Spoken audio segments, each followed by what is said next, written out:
بسم الله الرحمن الرحيم. السلام عليكم.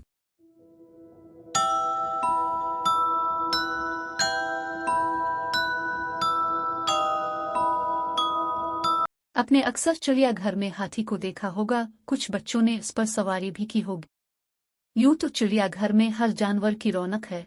शेर न हो तो जंगल का बादशाह किसे कहेंगे। इसी तरह रीछ और बंदर का अलग मकाम है। बच्चे बंदर की शरारतों से बहुत महफूज होते हैं। सबसे प्यारा और मासूम जानवर हिरन है।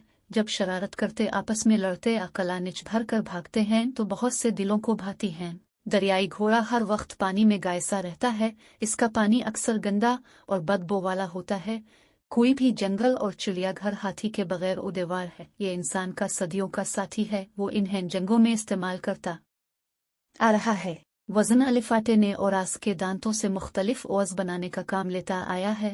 हाथी मेरा साथी, जिंदा हाथी लाख का, मुर्दा सवा लाख का जैसी मिसालें भी इससे वाबस्ता हैं। पहले ज़मानों में मीलों के हिसाब से घने जंगलात हुआ करती थे। दरख्तों जे लोहे की बहताते होती थी। जानवर इनमें खुश और खुर्रम रहते थे। अब टीवी में जंगलात दिखाए जाते हैं। कहीं कहीं दरख्त नजर आता है और कुछ झाड़ियां अब तो लग बिगड़ भी दूर से नजर आ जाता है। जंगलात की कटाई से इन जानवरों को भी खतरात लाहिक हैं।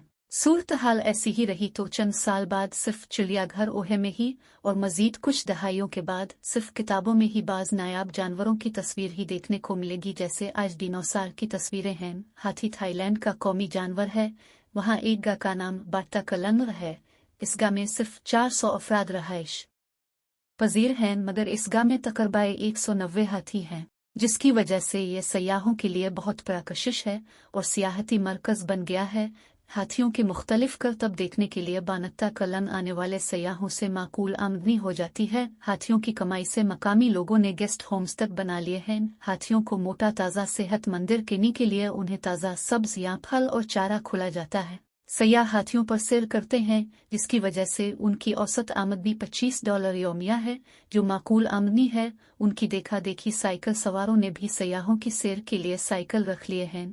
दुनिया भर से सयाह यहाँ आते हैं। अक्सर सयाह फैमिली जिकू लेकर आते हैं।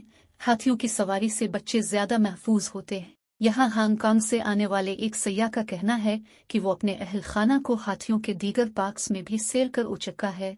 मेरे ख्याल में सैरो तफरी के लिए गांव अपनी मिसाल अब है। सैरो तफरी के लिए ज्यादातर जर्मन, बरतानवी और रूसी बाशिंदे होते हैं। थाईलैंड में पहले हजारों हाथी घूमते दिखाई देते थे, मगर जंगलों की कटाई और गैर कानूनी शिकार ने उन्हें सैकड़ों की तादाद तक महदूद कर दिया है।